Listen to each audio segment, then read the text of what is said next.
मासूम लोगों की हत्याओं को कतई बर्दाश्त नहीं करेगी, ऐसा मेरा विश्वास है। सरकार जो भी बोले वो कूटनीतिक भाषा में उनको जितना कहना है, कंडेम करना है, पहले अपने लोगों की सहायता करना है और सीमा के साथ विचार विमर्श चलता रहेगा। तो उनका कहना था कि नहीं, जवाब तो दिया जाएगा और भारत जल्दबाजी में जवाब नहीं देता है। कारगिल में भी समय लगा, लेकिन जब छक्के छुड़ा करके लाशें ले जाना मुश्किल होता है पाकिस्तान को।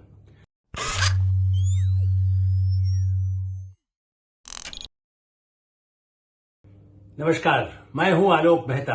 एडिटर्स में आपका स्वागत है। हमारा अनुरोध है कि आप एडिटर्स देखें, सब्सक्राइब करें, लाइक करें और अपने मित्रों को, ग्रुप्स को फॉरवर्ड करें। गोली का जवाब बम से दिया जाएगा, ये बात कौन कह रहा है इस समय? कई लोग जो सेना के हैं वो तो यही बात कहते हैं, लेकिन जो जिम्मेदार सर्वोच्च पद पर है प्रधानमंत्री नरेंद्र मोदी ने कल और आज नहीं कहा।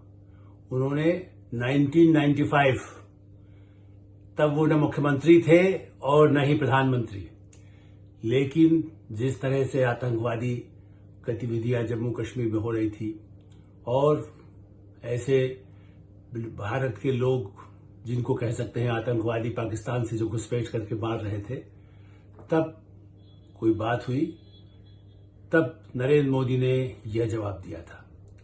लेकिन वो प्रधानमंत्री के पद पर हैं, उनके पास, या कहें कि भारत के सर्वोच्च नेता के अधिकार के रूप में भी उनके पास तो बटन भी है। हमारे एक पूर्व संपादक जो अब नहीं रहे, स्वर्गीय वेद प्रताप वैदिक ने उस समय एक लेख लिखा था, वो 2000 के आसपास की बात है, आज से 25 साल पहले, और मेरे पास भेजा। उन्होंने कहा कि ये किस लिए बम बनाया हमारे यहाँ? बम हमने बनाया है, अटल बिहारी वाजपेयी की सरकार थी तब की बात है, जब कारगिल वगैरह हो रहा था। आप ही बताएं। लेकिन तब भी मैंने कहा था कि नहीं, बम इसलिए शायद नहीं बना, इसलिए वैदिक जी इसको छापना ठीक नहीं होगा। मुझे लगता है कि आप विचार करें, आप हमारे वरिष्ठ हैं, मैं संपादक हूं, लेकिन फिर भी आपका अपने हाथों से काटने बजाय आपके विचार, चूंकि ये अलग बात है कि वो पाकिस्तान से उनका वो नहीं था, लेकिन वो उत्तेजित थे जिस तरह की घटनाएं। नरेंद्र मोदी भी अपने ही किसी कार्यकर्ता का आतंकवादियों द्वारा मारे जाना है पाकिस्तान से घुसपैठ के बाद, जब वहां गए थे जम्मू कश्मीर, उसको बस से जाकर के भाई उसके परिवार के पास जाके मुझे मिलना है। और ये सब बातें मैं क्यों सुना रहा हूं?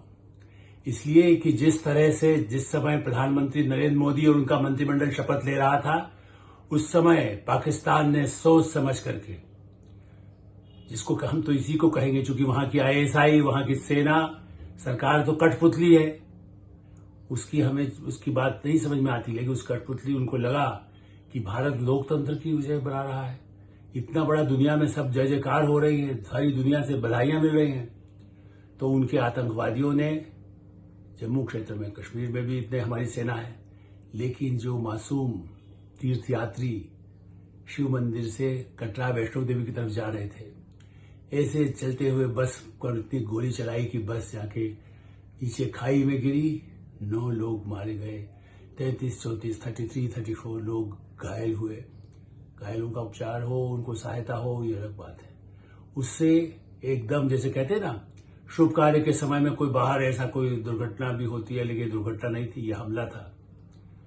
लेकिन ये भारत का संयम है, सेना का भी संयम है। सेना ने कोई एकदम नहीं, हाँ भी उनको पूरा जंगली क्षेत्र है, पूरा पहाड़ी क्षेत्र है, और इसलिए जो सेना, पुलिस सब लगी हुई है। पहला काम तो ये था कि सहायता पहुंचाई जाए जो लोग घायल हुए, और वो घटनाएं तो आप सुनते रहे। मैं इसलिए इस मुद्दे पर बात कर रहा हूं कि भारत के प्रधानमंत्री और पहले भी जो रहे हमारे सेना के लोग, वो कहते रहे हैं बंदूक का जवाब बम से दिया जाएगा, परमाणु बम से नहीं। और भी बहुत हैं, परमाणु बम तो हम नहीं इस्तेमाल करेंगे, ये तो हमारा संकल्प है। धमकी पाकिस्तान देता है कि परमाणु बम हमारे पास है, उसे भूलना नहीं चाहिए कि वो बम जब चलाए तो उससे पहले उसका ही जो इलाका है, उसके लोग भी उस पूरी हालत में सड़ते हुए मिलेंगे, मारे हुए मिलेंगे। चूंकि सीमा हमारे इतने नजदीक है, इसलिए हम भी कहते हैं कि यदि हम लाहौर या कश्मीर के उस हमारे भाई जो पाकिस्तान ने कब्जा कर रखा है कश्मीर, उधर हम यदि बम गिराएंगे तो हमारे लोग भी मारे जाएंगे। हमारा ये कश्मीर भी हमारा है, वो कश्मीर हमारा है, या पाकिस्तान के भी हर भाई बंधु हमारे हैं।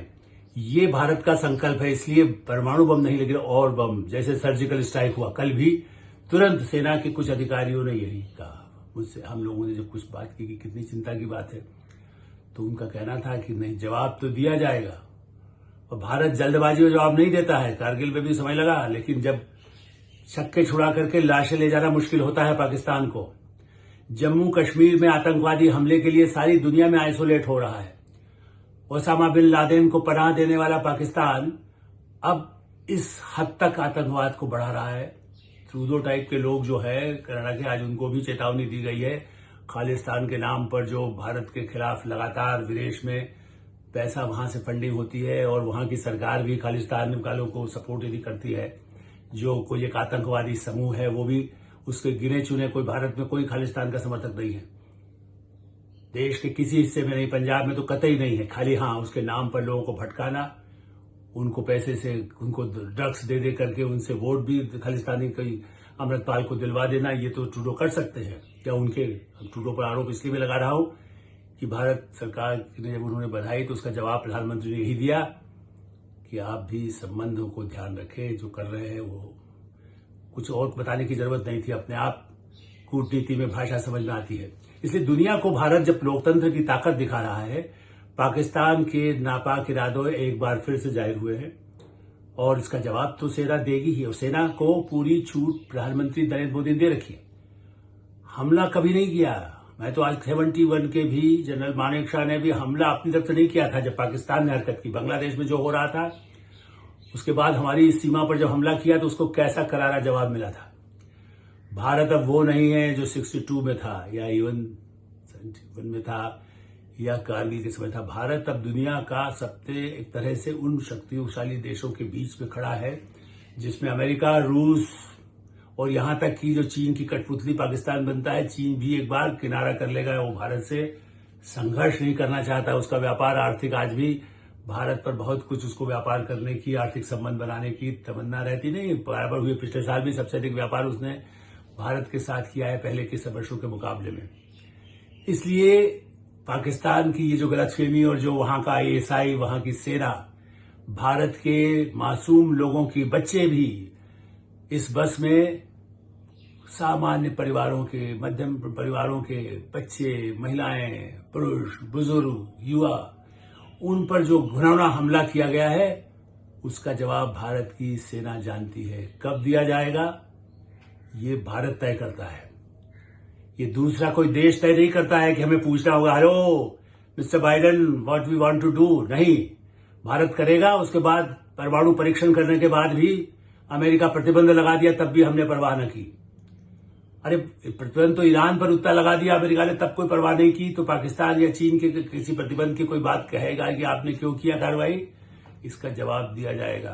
किस हद तक दिया जाएगा, ये सेना डिसाइड करती है। वो अपनी रणनीति बनाती है। लोग लगता है अरे कार्रवाई करिए, जवाब दीजिए, कांग्रेस पार्टी।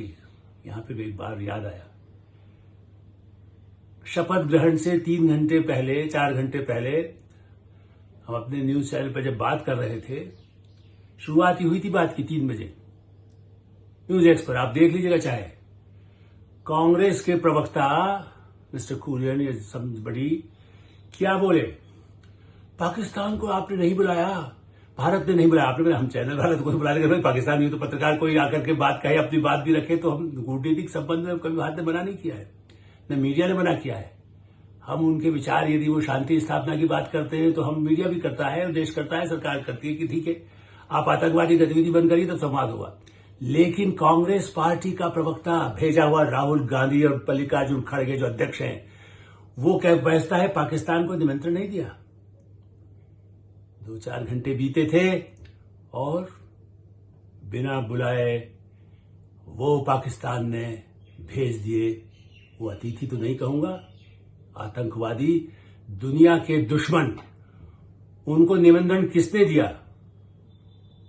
भारत सरकार ने नहीं दिया, लेकिन क्या उन लोगों ने तो नहीं दिया जिन्होंने कहा कि नहीं बुलाया तब भी आप आ जाइए। सवाल ये उठता है कि इस तरह की बातें सार्वजनिक रूप से कह करके, आप नेपाल को बुलाया गया, मालदीव को बुलाया गया, मालदीव में बीच में चीन की थोड़ी कठपुतली वहां कोशिश कर रहा है थोड़ा थोड़ा बढ़ने के लिए, उससे भीख मांगने के लिए जरूरत होती है मालदीव को। फिर भी बहरहाल के नेता आए, 2 नहीं 4 नेता अधिकारी आए और उनके साथ हमारे जयशंकर ने बाकायदा अगवानी भी किया। आप अतिथि है और अब उन्होंने भी कहा हमें गलती लग रही है। उनको समझ में आया, उनके राष्ट्रपति ने कहा कि हाँ हमें समझ में आ रहा है कि हमें 1-2 बातें हमने जो की उससे ठीक नहीं हुआ। नेपाल तो हमारा अपना पुराने संबंध है, श्रीलंका हमारे पुराने संबंध है, भूटान हमारे पुराने संबंध है और दूर मॉरिशस, सेशल्स। देखिए हिंद महासागर से लेकर अरब सागर तक भारत की जो सीमा, आने वाला जो चीन का जो अजगर है, आप जानते हैं ना, ड्रैगन। अब चीन का सब कुछ वो उसका निशान ही ड्रैगन है। वो अजगर की तरह जो निकलना चाहता है समुद्री रास्ते से, उसके लिए भारत ही इन सब देशों की रक्षा कर सकता है। अमेरिका तो 7वां बेड़ा जब भारत के खिलाफ भेजा था वो तो दूर है, अमेरिका के विरोधी। आज भी उसको जरूरत तो अमेरिका चीन से लड़ने के लिए वो चाहता है भारत लड़े। भारत लड़ना नहीं चाहता, चीन से कहता है आप अपनी सीमा में रहिए, सीमा पर बात करते रहिए। पाकिस्तान से कहता है आप आतंकवाद बंद करिए, फिर बात करिए। चलिए, हम तो हर बार कहा है, प्रधानमंत्री ने 2014 में तो खुद बुलाया पाकिस्तान के प्रधानमंत्री को। इस बार कैसे बुलाते? आतंकवाद की गतिविधियां बंद नहीं हुई, बल्कि रास्ते में आते हुए एक बार वहां भी नवाज शरीफ के समय में पाकिस्तान की जमीन पर भी उतर करके आए। भाई आप संबंध तो हम अच्छे रखना चाहते हैं, बट यदि आप ऐसे दुश्मन को मेहमान के बेस में भेजेंगे, रावण को भेजेंगे, तो रावण का जो हर्ष हुआ था, कंस का जो हर्ष हुआ था, महाभारत में भी चाहे वो भाई बंधु भी थे, लेकिन पूरे कौरव मारे गए थे। भाई बंधु मानते हैं पाकिस्तान के लोगों को, लेकिन जिनको दुश्मन बना करके और भारत के मासूम लोगों की हत्या जो कर रहे हैं, उसके लिए भारतीय सेना भारत की सरकार से ज्यादा उत्तेजित रहती है। पहले की सरकारों में Manmohan Singh, I don't want to confront with these people, मतलब हम संबंध बनाना चाहते। अरे भाई आप कन्फ्रंट नहीं करना चाहते, लेकिन इसका मतलब है संबंध बनाने का मतलब यह है कि वो हमला करता रहे, वो कन्फ्रंट करता रहे।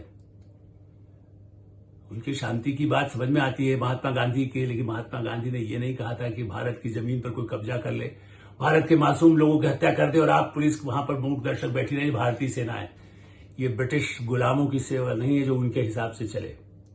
और इसलिए मेरा मानना है कि जो कहा गया था, एक 9 लोग मारे गए, तो दुगने या तिगने पर निशाना होगा भारतीय सेना का। निशाना तो वो भी है कि हमारे उन लोगों को मुक्त किया जाए पाकिस्तान अधिकृत कश्मीर, तो मैं पहले चर्चा कर चुका, लेकिन वो तो जल्दी होगा।